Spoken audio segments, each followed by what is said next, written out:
if this next newspaper report is true, we've been gaslit by these people before, might actually stand in the way of their globalisation project, because apparently small boat migrants could be housed in warehouses under Labour's plan to shut asylum hotels fast in order for Sir Keir Starmer to take his fight to farage.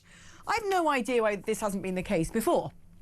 Other countries in Europe, when you arrive illegally, they might shove a mat on the floor of a hangar and just say, there you go, sleep on that, and then you're going home in 2 weeks. Why we seem to put people up in spa hotels and give them driving lessons and free phones and pocket money, and then even worse than that, here you go, have a house on the taxpayer instead, is absolutely mental, when the standard protocol for a refugee centre since time immemorial has been a bunch of tents. Let's speak to Alp Mehmet, chairman of Migration Watch UK.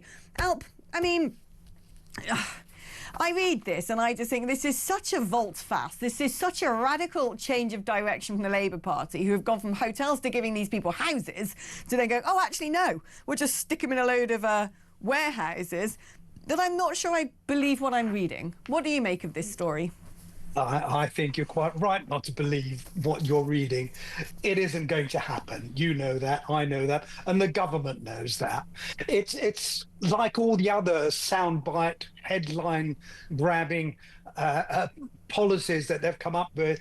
You know, smash the gangs, groundbreaking deals, pilot schemes, resets, which usually means it isn't working. So let's start again. And bear in mind that only yesterday, Yvette Cooper was actually saying that they're going to talk to local authorities, they're going to talk to other government departments. In other words, they haven't even started putting in place anything that stands a remote chance of actually taking off. What I, time and time again, really get frustrated over is the fact that they are talking about dealing with what's happening. The deal with the French and with Macron, one in, one out. What happened to that?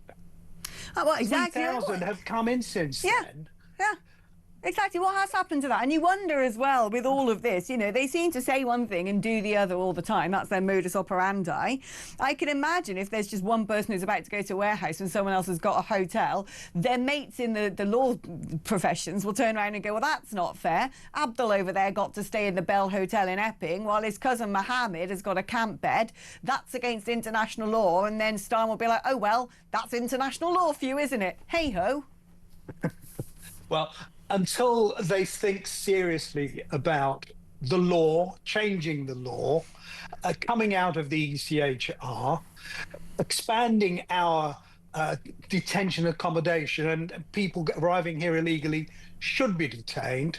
Until that happens and we have a scheme, a proper scheme for removing people to either the countries that they're from or to safe third countries, like Rwanda, then I'm afraid nothing's going to happen. Look, Alex, this government is going to go, without a doubt, it's going to go someday. You know what their epitaph is going to be? It's going to be failure, excuses, and jam tomorrow, except the jam never really arrived. Never arrived. Well, maybe it says that's what the problem is. R.I.P. the Labour Party and the country it managed to destroy in such a short period of time is my concern. Their epitaph will be ours. But, do you know, I don't understand on this why this wasn't done from the beginning, when other European countries seem to think that the sort of protocol of sticking people in makeshift accommodation that's been the standard for decades is perfectly fine. They're also signatories of the ECHR. I thought at one point that all European countries were being made to put asylum seekers up in hotels.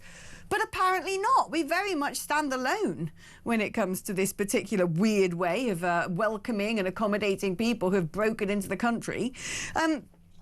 And now, surprise, surprise, the talk is to roll out digital ID. And I kind of think that this is a bit of a nightmare, because what's going to happen is these people might be put into a warehouse for all of about a week where they're issued digital ID because they've chucked all of their documents into the main, and we got no idea who they are. They can say they're called, you know, whatever, Derek from Kosovo. We don't know. And in order for something to go on that ID, it seems to me what they'll do is like, well, you're British now. Here's your ID, you're British, go out into the world. That's my worry with this stuff. Well, that's precisely what happens, actually. People come in, they're given permission to stay here. They stay here for a period, 5 years, legally, and that's it. Then they can then apply for citizenship and eventually get themselves a British passport. And the reason why a lot of them actually end up with us is precisely what the French do, and that's let them get off and do what they like, let them live where they like. And that's why we attract them, because we make it comfortable for them, we give them pocket money, we look after them, we don't detain them, we accommodate them, and then help them to move about freely. Of course, that's going to attract people. And with regard to digital ID, yeah, it's late in the day for that. We're way past that. The ID cards that we were going to have, I was actually in favour, but hey, the Tories did away with them. We're not going to have ID cards now. And but that's frankly, what's going to be on an ID card for somebody that you don't know who the heck they are because they've thrown their documents into the sea. My worry is these warehouses are going to become sort of mass industrial warehouses or factories of creating brand new UK citizens. We're never going to get to that stage, in my humble opinion. We're not going to get them in warehouses. We're not going to get them anywhere other than in comfortable accommodation. And until we think seriously about not giving them accommodation and making them comfortable, but detaining them and removing them quickly, until we do that, we won't deter any of them from coming here. They'll continue the stream of people, the 30,000 that have arrived this year already, and will grow exponentially over the next few months. They will be followed by others in their thousands until this government gets serious. So far, you can't take them seriously. Get serious, or even better, gets gone. Alp, always wonderful speaking to you, my darling. Let's catch up and keep up to date on all of this stuff, because it gets more dystopian by the hour.